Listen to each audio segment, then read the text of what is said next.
규정에 따라서 일반 재소자들에게는 허용되지 않는 특혜를 제공했다 이렇게 판단이 됩니다. 수갑이라든지 포성줄을 사용해서 구치소가 응하고 조력을 해야 될 그런 법적인 의무가 있음에도 불구하고 하지 않은 게 아닌가.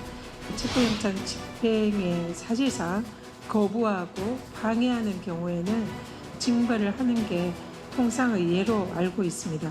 왜 윤석열에게 다른 재소자처럼 징벌을 하고 있지 않는지 사실상 직무유기가 아닌가 이렇게 생각이 들고요. 네, 좀 더 깊이, 더 자세히 들어보는 더 인터뷰 시작하겠습니다. 지금 이 시각 서울 남부구치소에 전직 대통령 부인 김건희 씨가 구속영장 발부 여부를 기다리고 있는 상황이고요. 동시에 윤석열 전 대통령은 특검의 체포와 또 소환에 속옷 저항까지 하면서 서울구치소에서 버티기로 일관하고 있습니다. 사상 초유의 일이 계속 벌어지고 있습니다. 민주당 3대 특검 종합대응특위 총괄위원장 맡고 있는 전현희 최고위원과 상황 짚어보겠습니다. 어서 오십시오. 안녕하세요. 예, 어제 상당히 바쁘셨습니다. 서울구치소 현장에 가셔서 속옷 저항을 하는 당시 정황을 확인할 수 있는 CCTV나 바디캠을 좀 열람시켜달라라고 요구했는데 구치소에서는 완강히 거부했습니다. 이런 반응 예상하셨습니까? 원칙적으로 국회의원이 현장에 가서 열람을 요구할 때는 예. 대부분 정당한 이유 없이는 거부할 수 없도록 되어 있고 예. 실제로 열람을 시켜줍니다. 검찰의 특갈비도 자료는 제출을 하지 않았지만 저희들이 특갈비 내역을 실제로 다 확인했었고요. 그래서 정부기관에서 비밀로 분류하는 그런 사안들도 현장에 가서 열람을 요구할 때는 대부분 열람을 시켜주는 게 관행인데 예. 어제는 매우 이례적으로 열람을 시켜주지 않았고 그 이유도 좀 납득할 수 없는 그런 이유였다 생각합니다. 그 이유가 뭐라고 합니까? 개인정보에 관한 그런 법률 위반, 그러니까 윤석열, 내란 속의 혐의자 윤석열의 개인정보를 보호하기 위해서 이 국회의원들이 국민의 알 거리를 대리해서 이렇게 열람을 요구하는 것을 거부를 한 것은 매우 납득할 수 없고 부적절하다 이렇게 생각합니다. 그리고 뭐 방송으로 또는 온라인에 공개하는 게 아니라 현장을 찾은 그 특위 위원들에게만 한정해서 공개를 해달라라고 요구해도 안 된다라고 답변을 들으신 거군요. 실제로 저희들은 사실상 공무집행을 하러 간 것이거든요. 그래서 윤석열이 첩보영장 집행을 하는 과정에서 지나친 특혜라든지 그리고 또 집행을 거부하는 상황에서 윤석열의 불법이 없었는지 이런 부분을 저희들이 눈으로 확인하고 그것을 국민들에게 알리려는 그런 목적이었습니다. 예. 그래서 단지 사적인 목적이 아니라 공익을 위한 그런 목적에서 국민을 대리해서 한 그런 이제 업무였는데 그것을 개인의 뭐 정보 신변 보호 뭐 이런 목적으로 거부를 한 것은 매우 부적절하고 법에도 어긋난다 생각합니다. 그리고 실제로 내란 속의 혐의와 같은 중대 범죄자의 경우에는 중대 범죄자 신상 공개에 관한 법률에 의해서 사실상 공개하도록 그렇게 규정도 되어 있습니다. 예. 그렇지만 체포 당시 상황, 그러니까 저항했던 그 당시 상황에 대해서 설명은 구두로 들으셨다고 제가 전에 들었는데 국민들은 궁금해합니다. 당시에 무슨 일이 있었길래 체포를 못하고 무슨 뭐 다쳤다 뭐 이런 공방이 벌어지고 하는 건가? 어떤 상황이었다고 합니까? 교도관으로부터 당시에 이제 참여했던 그 교도관에게 상황에 대해서 이제 시간별로 저희들이 내용을 이제 청취를 했는데요. 한 7시 50분 경에 이제 첩보영장 집행을 하기 위해서 특검이 도착을 했습니다. 그래서 구치소에 가서 교도관들이 한 대여섯 명이 가서 첩보영장 집행을 하겠다 그렇게 취지를 설명을 하고 그때는 이제 수의를 입고 윤석열 씨가 순순히 그 구치소 밖으로 나왔다고 합니다. 근데 당시에 9시에 변호인 접견이 이제 예정이 되어 있었는데요. 그 시간은 변호인 접견을 할 수 있는 시간이 아니거든요. 그래서 나오는 도중에 이제 윤석열 씨가 변호인을 접견을 하겠다. 그렇게 해서 그 당시에 이제 교도소 바깥에 대기하고 있던 변호인들을 특검이 판단해 가지고 이제 거기에 가를 시켰다고 합니다. 예. 그것도 좀 편의를 봐준 네, 거라고 그것도 하더라고요. 좀 이례적이고요. 예. 그게 사실은 변호인들은 변호인 접견 장소에서 접견을 해야 되는데 예. 사실상 이례적으로 편의를 제공을 한 거고요.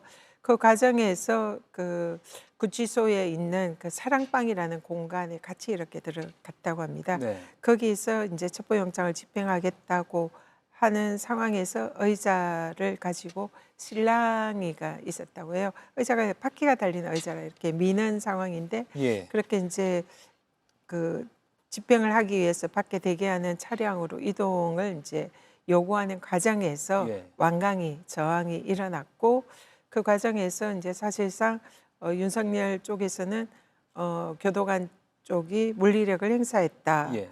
그리고 뭐 거기에서 자기가 다쳤다 이런 주장을 하고 실제로 확인을 해보니까 교도관은 정해진 범위 내에서 물리력을 이제 사실상 자제를 하고 행사를 하지 않았죠. 예. 그리고 특검도 거기에 강제적으로 이렇게 인치하려는 그런 이제 사실 의지를 보이지 않은 이런 측면도 있었고요. 예. 그래서 그렇게 완강히 저항을 하다가 사실상 그 강제 집행이 중단이 된 것 같습니다. 예. 정성호 법무장관이 최대한 체포영장 집행에 협조하라라고 서울구치소에 이미 명령을 내렸는데 김현우 서울구치소장은 수용자가 집행 거부할 때 물리력 동원한 사례가 없다라고 답변을 했어요. 이것도 많은 논란이 나왔습니다. 어떻게 보면요, 그 답변은 매우 동문서답이다 이렇게 아, 생각합니다. 왜 물리력을 행사하지 않았냐 이랬더니 구치소 역사상 이런 체포영장을 거부한 예가 없었다. 그래서 이것은 물리력을 행사를 해야 되는지 아닌지 기준 자체가 없어서 어떻게 해야 되는지 모르겠다. 예. 사실 이런 게 구치소의 답변이거든요. 네. 근데 사실은 맞지 않습니다. 구치소의 그 여러 가지 기준이나 그 규칙에 어긋나는 경우에는 교도관이 물리력을 행사해서 제압을 하는 경우나 이런 게 다수 있고요. 단지 네. 그 사례가 체포영장을 공권력을 집행을 거부하는 사례가 그동안 없었다는 것은 윤석열처럼 이렇게 막무가내로 아무리 뭐 흉악범이라 하더라도 적어도 법의 이 공권력 집행에는 대부분 순행을 했다는 거거든요. 네. 그래서 이렇게 사상 초유의 법에 저항하는 이런 인물이 나왔는데 여기는 더 강경하게 대응하는 것이 맞는데 예. 그런 경우에는 우리가 기준이 없어서 어떻게 할지 모르겠다. 이게 구치소의 답변이고 참으로 무책임하고 직무유기에 가까운 답변이고요. 실제로 형의 집행이나 수용자 처우에 관한 법률에 보면은 예. 이 그 수용자에게 보호 장비를 사용할 수 있는 규정이 있는데요. 위력으로 교도관의 정당한 업무를 방해한 때, 예. 그리고 이송 출장 그런 교정시설 바깥으로 수용자를 이송할 때 이런 때는 그 보호 장구를 그러니까 사용을 할 수 있도록 규정이 되어 예. 있습니다. 근데 구치소 교도관은 이게 위력인지 모르겠다. 사실 윤석열이 속옷을 입고 땅바닥에 누워서 저항을 한 이것이 위력인지 아닌지 판단이 안 돼서 자기들은 물리력을 쓰지 못했다. 예. 버티는 건 위력인지 아닌지 판단을 못하겠다. 이런 정말 터무니없는 발언을 합니다. 그래서 이거는 사실상 강제 집행에 협조하지 않겠다는 구치소 측의 강력한 의지의 표명이고 예. 직무유기에 해당하는 범죄 행위다. 저는 개인적으로 이렇게 보고 있습니다. 예. 그렇게 판단하시는군요. 그러면 이대로 재집행, 그러니까 체포영장이 이제 만료가 됐으니까 다시 청구해서 발부받아서 재집행 없이 그냥 바로 기소할 가능성이 크다고 보십니까? 지금 교도관들이 구치소 측에서 저렇게 협조를 하지 않고 예. 강제적으로 이제 인치를 하지 않는다면 그리고 윤석열 씨 입장에서는 계속적으로 강력하게 저항할 것이 불보듯 뻔하기 때문에 실질적으로 이런 상황에서는 강제적으로 바깥으로 끌어낼 방법은 사실상 현재로서는 불가능해 보입니다. 예. 그래서 지금 구치소 측에서 이렇게 직무유기에 가까운 이런 행위를 한 것에 대한 책임을 분명히 물어야 한다 이렇게 생각하고요. 그래서 거기에 대한 징계 조치가 반드시 따라야 되고 그래서 구치소에 그 관련된 교도관들이나 구치소 소장들의 문책이 뒤따르고 예. 이런 이제 그 새로운 그런 이제 교도관들과 구치소장 하에 새로이 강제 집행을 한 번 더 시도해 볼 필요가 있다 이렇게 보고 있습니다. 그러면 특위 차원에서도 뭐 현재 구치소장이나 어떤 그런 지휘부에 대한 어떤 문책을 뭐 요구하거나 그런 계획 네. 있으십니까? 우리 법사위 차원에서 예. 이미 법무부에 그런 요구를 했고요. 네. 공개적으로도 예고를 했고 실제로 법무부에서는 여러 가지 그런 사안을 검토를 해서 네. 지금 현재 징계 여부에 대해서 착수를 한 걸로 알고 있습니다. 예. 그래서 조금 시간은 걸리겠지만 좀 지켜봐야 될 것 같습니다. 네. 김건희 씨 이야기를 좀 해보겠습니다. 지금 서울 남부구치소에서 결과를 기다리고 있습니다. 법조인 출신이시니까 발부 가능성 얼마나 보십니까? 김건희 씨가 특검에서 조사를 할 때 대부분 혐의를 부인을 했습니다. 예. 김건희 씨에게 지금 적용되는 혐의는 사실상 굉장히 중대 범죄에 해당되는 범죄들이 대부분이고요. 예. 근데 그런 중대 범죄 혐의자가 대부분의 사안에 대해서 나는 모른다, 나하고는 상관이 없다, 나는 그런 권한이 없다, 뭐 이런 식으로 사실상 부인을 하고 있거든요. 그래서 중대 범죄자의 특검 조사에 있어서 부인하는 것, 그리고 그러한 부인은 증거인멸의 가능성과 연결이 됩니다. 예. 그리고 실제로 증거인멸을 했다는 그런 정황들이 증거에 의해서 지금 많이 밝혀지고 있지 않습니까? 오늘 서희건설의 목걸이 사건이라든지 예. 그동안 김건희가 모조품 그런 조작까지 하면서 사실상 증거를 인멸하려고 했던 게 지금 확인이 됐지 않습니까? 이런 정도를 봐도 충분히 이 범죄의 중대성 그리고 증거인멸의 가능성 이런 걸로 구속의 요건은 이미 충족했다 예. 이렇게 봅니다. 구속 요건이 이미 충족됐다. 그러면 헌정사상 초유의 전직 대통령 부부가 구속 수감된 상태로 이어집니다. 이거 외신을 통해서 어느 나라 해외 토픽처럼 들려올 만한 소식 같기도 한데요. 정치인으로서 그런 상황에 대해서는 좀 어떤 심경이십니까? 일단 나라 망신이고요. 예. 대단히 부끄럽습니다. 얼굴을 들고 다니기 힘들 정도로 굉장히 부끄러운 상황인데요. 예. 그렇지만 부부가 동시에 구속이 되는 경우는 이제 통상 물론 없죠. 예. 그렇지만은 김건희 씨와 윤석열 씨의 경우에는 그 사안이 매우 다르다. 김건희 씨는 누구의 배우자가 아니라 독자적으로 이미 사실상의 그런 중대 범죄를 스스로 저질렀다. 예. 그렇기 때문에 누구의 배우자의 자격으로 지금 이제 구속이 되는 것이 아니라 중대 범죄자를 직접 저지른 그런 범죄자로서 구속이 되는 것이기 때문에 네. 통상의 배우자와 이런 관계는 좀 다르다 이렇게 봅니다. 예, 지금 김건희 집사로 불렸던 김혜성 씨 일에 연루된 바 발언 들어보시죠. 특검에 최대한 협조하고 성실히 조사받겠습니다. 중국이란 의혹에 대해서 입장 없으십니까? 특검에 최대한 협조하겠습니다. 김건희 여사와의 친분 이용에 투자받았다는 것에 대해서 부정한 입장이십니까? 2010년에 김여사와 그냥 부탁받고 하셨는데 이후에 연락할 수가 있으십니까? 2023년 대통령실 조사는 어떻게 이루어질 걸까요? 김여사와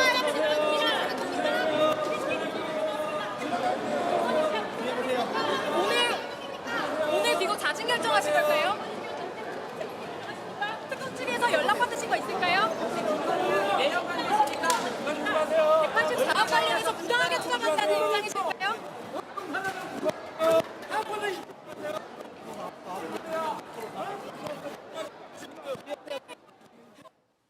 예, 조금 전에 김건희 씨의 집사라고 불리던 김혜성 씨가 베트남에서 인천공항을 통해서 한국으로 귀국했습니다. 내일 여권 무효와 하루를 남기고 귀국을 했는데요. 곧장 김건희 특검 사무실로 가서 조사를 받을 것으로 보입니다. 조금 전의 발언 다시 들어보시고 전현희 의원과 이야기 더 나눠보겠습니다. 특검팀의 김건희 경사와 관련된 의혹을 어떻게 소명할 계획이십니까? 어떤 불법적이거나 부정한 일에 연루된 바 없습니다. 특검에 최대한 협조하고 성실히 조사받겠습니다. 도피성 출국이란 의혹에 대해서 입장 없으십니까? 특검에 최대한 협조하겠습니다. 김건희 여사와의 친분 이용에 투자받았다는 것에 대해서 부정한 입장이십니까? 2018년 김여사와 운영 부탁하고 하셨는데 이후에 연락할 수가 있으십니까? 2023년 대통령실 조사 어떻게 이루어질 걸까요? 예, 수많은 취재진과 또 경찰 관계자, 인천공항 보안 요원들에 둘러싸여서 체포된 상태입니다. 비행기에서 내리자마자 브릿지에서 바로 체포영장이 집행됐고요. 그대로 김건희 특검 사무실로 가서 관련된 조사를 받을 것으로 보입니다. 그리고 유치 장소는 김건희 특검 사무실과 가까운 서울 남대문 경찰서로 정해진 상태입니다. 전현희 의원님, 3대 특검을 특위의 총괄위원장이시니까 이 사안도 당연히 김건희 특검 수사 내용이니까요. 네. 184억 원을 자본 잠식 상태인 IMS 모빌리티, 방금 보신 그 김혜성 씨가 실제적으로 운영한 회사였습니다.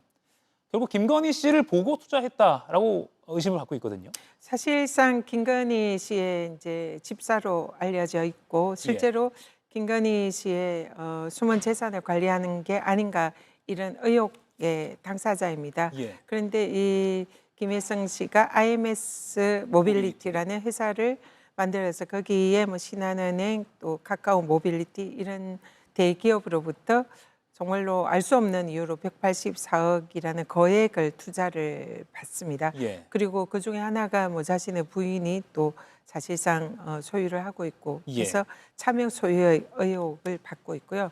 그래서 이 전체가 이 IMS라는 회사에 이런 그 대기업이 투자를 할 그런 뭐 기업의 뭐 여러 가지 상황이라든지 이런 것이 전혀 아님에도 불구하고 이해할 수 없는 이유로 거액을 투자받았는데 그 배후에 김건희라는 그런 이제 권력이 있었던 게 아닌가 이런 의혹이 있는 거죠. 네. 그래서 이 부분이 김혜성 씨와 김건희와의 그 연관된 그런 의혹 그리고 또 실제로 기업들이 투자를 하는 데 있어서 권력이 배후에 있었는가 이런 부분을 진상을 규명하는 것이 이제 이번 특검의 주요 수사 포인트다 생각합니다. 근데 실제로 이번 김건희 특검에서 집사 게이트는 그 16호의 김건희 특검법에 포함은 되지 않았습니다. 예. 그래서 지금 이 부분이 그 사실상 법원에서 김혜성 씨에 대한 이런 강제 수사나 이런 거에 협조를 할지 이런 부분이 이제 지금 의문이 제기가 되고 있는데요. 예. 만약에 이 관련 사건이나 인지 사건으로 특검이 조사를 할 수가 없다면은 이 부분에 대해서는 저희들이 추가로 특검법을 개정해서라도 집사 게이트를 파헤쳐서 수사를 할 수 있도록 저희들이 적극 지원할 생각입니다. 집사 게이트는 만약에 지금 특검의 기한이 모자르면 네. 특검법을 개정해서라도 수사를 철저하게 할 수 있게 하겠다. 네. 예, 알겠습니다. 그리고 이게 워낙 뭐 사건이 많아서요. 서희건설 이야기로 돌아오겠습니다. 어제 서희건설 회장이 우리가 목걸이 사서 김건희 씨에게 준 거 맞다. 자수서를 제출했습니다. 그러면 그 반대급부가 뭐냐라고 했을 때 한덕수 당시 국무총리의 비서실장 박성근 전 검사가 임명된 것. 결국 인사청탁 의혹으로도 번질 수 있다 보십니까? 서희건설의 회장의 사위죠. 네. 사위가 국무총리실 비서실장으로 사실상 굉장히 알려지지 않은 인물인데 느닷없이 대통령실에서 총리실에 추천했다. 이런 식으로 해서 이제 그 자리에 갔습니다. 근데 박성근 검사의 경우에는 윤석열 라인은 아니라는 그런 이제 세평이거든요. 그러면은 김건희 라인으로 저쪽에 국무총리실로 이례적으로 이제 발령이 났다 이렇게 보이는데요. 그 배후에 서희건설에 이번에 이제 반클리프 목걸이의 공여 이 사건이 이제 배후에 있는 것이 아닌가 해서 인사 청탁의 대가가 아닌가 이런 의혹이 먼저 제기가 되고 있고요. 그리고 서희건설의 경우에는 여러 가지 이 민원 이런 것이 좀 많은 그 주택조합 이런 사업을 하면서 사실상 분쟁이 많았기 때문에 민원이 굉장히 많은 회사로 알려져 있습니다. 근데 그 민원들이 상당수가 금융이나 공정위 이런 관련되어 있는 그런 민원들이 많은데 지금 총리실의 경우에는 정무위에서 금융위와 공정위를 관할하는 거기에 함께하는 기관이거든요. 그래서 이런 여러 가지 이유로 이해할 수 없이 검사 사이가 총리실의 비서실장으로 느닷없이 간 게 이런 이제 로비의 배후가 있는 것이 아닌가 이런 이제 의혹이 제기가 되고 있습니다. 예. 그러면 좀 정리를 좀 해보면요. 반클리프 앤 아펠 목걸이 6천만 원 상당이고요. 네. 그라프 다이아 목걸이 이것도 6천만 원 상당이고요. 샤넬 가방, 바쉐론 콘스탄틴 시계, 또 디올 가방 최재형 목사가 청탁한 그 의혹이죠. 한 5개 정도 저희가 표로 준비했습니다. 당선인 시절부터 집권 초반까지만 해도 이렇게 5가지 의혹이 좀 불거진 상태입니다. 공적 마인드가 부족했던 탓일까요? 일단 김건희 씨가 지나치게 명품에 집착하는 게 아닌가 이런 생각이 들고요. 사실 저런 경우는 보통 사람의 경우에는 뭐 갖고 싶지도 않고 관심도 없는 그런 사람들이 대부분입니다. 예. 일반인들은 알지도 못하는 이런 다양한 명품을 김건희라는 한 사람이 저렇게 많이 한 것을 지나치게 명품에 집착하는 이런 게 있고, 그 배경은 아마 자신이 그동안 가짜 인생을 살아왔기 때문에 그것을 감추고 또 과시하기 위한 이런 욕구로서 명품에 집착하는 것이 아닌가 이런 생각이 들고요. 그렇지만은 그것은 그 대통령의 배우자라는 그런 공적인 지위에 있는 사람으로서는 해서는 안 되는 매우 부적절한 일이죠. 아무리 명품 목걸이를 하고 싶어도 자신이 그 대통령의 배우자로서 지켜야 할 법도와 규정이 있습니다. 근데 예. 그것에 아랑곳하지 않고 자신의 욕망을 저렇게 여과 없이 드러내고 그렇게 실행에 옮긴 것은 사실상 자격도 없고 범죄자인 거죠. 예. 네. 가짜 인생을 살아왔기 때문에 그걸 감추기 위한 심리적인 발현이다. 이렇게 분석을 해주셨습니다. 알겠습니다. 민주당 당내 이야기를 좀 짧게 좀 해보겠습니다. 정청래호 이제 출범한 지 얼마 안 됐는데 굉장히 속도를 내고 있다. 이게 뭐 긍정적인 평가할 수 있지만 좀 부정적으로 보기도 합니다. 그러니까 부정적이라보다는 우려의 목소리도 있는데요. 네. 너무 국민의힘과 단절하는 거 아니냐 등등인데 지금 정청래호 출범 초기 당내 평가 분위기는 좀 어떻습니까? 일단 출범한 지 한 10일 정도 됐는데요. 예. 당선된 이제 그 다음 날 바로 나주 수해 현장에 가서 수해 복구 지원을 하고 그날부터 쉴 사이 없이 여태까지 예. 달려왔습니다. 그 과정에서 뭐 당내 당직 인사도 당평 인사를 하고 통합 행보를 보여왔고요. 그리고 여러 가지 뭐 호남에 대한 이런 감사의 표시라든지 지금까지는 이렇게 매우 순조롭게 행보를 해왔고 또 국민들의 많은 지지를 받고 있다 이렇게 생각합니다. 다만 국민의힘에 대해서는 원칙적으로 협치가 없다라고 하는 그 전제는 예. 국민의힘이 내란에 대해서 국민께 진정성 있게 사과하고 그 이후에야 국민의힘과 대화를 하겠다 그런 이제 입장인데요. 이것은 매우 당연하고 또 원칙적인 입장이다 생각합니다. 지금 내란 동조 정당으로서 국민들의 지탄을 받고 있는 이런 정당이 국민들에 대한 진정성 있는 사과도 없이 예. 반성도 없이 계속적으로 그 윤석열에 대한 그런 찬성하는 반탄 분위기를 계속 이어간다는 것은 네. 결국은 국민들이 용서를 하지 못하는 그런 정당이지 않습니까? 그래서 먼저 국민들에게 사과와 반성을 해야만이 우리가 함께 협치할 수 있다. 이거는 매우 원칙적이고 당연한 입장이다. 이렇게 보고 있습니다. 네, 지금 강경한 입장은 원칙적이고 당연한 네. 입장이다. 알겠습니다. 지금 한 40초 남았는데요. 네. 오는 금요일에 이재명 대통령 국민 임명식 가시죠. 네. 그런데 개혁신당 이준석 대표, 천하람 원내대표 불참, 그리고 국민의힘 지도부도 어제 사면에 반발한다는 뜻에서 불참하기로 했습니다. 이거 좀 어떻게 보십니까? 국민 임명식은 그 내란 사태를 국민과 함께 종결시켰고 그리고 빛의 혁명으로 대한민국의 민주주의와 헌정치를 바로 세웠다는 이런 측면에서 국민들께서 그러한 새로운 정권을 창출하고 그 대통령이 되신 이재명 대통령에게 임명장을 수여한다는 그런 의미거든요. 예. 그래서 이것은 정쟁이 아니라 국민들과 함께하는 매우 중요한 축제 행사입니다. 거기에 자신들의 정파적인 이유로 불참을 한다는 것은 부적절하고 국민들의 통합에도 저해하는 그런 행보다 그렇게 봅니다. 예, 정쟁이 아니라 국가적인 축제 자리다. 알겠습니다. 오늘 바쁘신데 나와주신 전현희 민주당 최고위원과는 여기서 마무리하겠습니다. 고맙습니다. 네, 감사합니다. 이가혁 라이브를 시청해 주셔서 고맙습니다. 이가혁 라이브는 평일 오후 5시 TV와 유튜브로 실시간으로도 함께 하실 수 있습니다.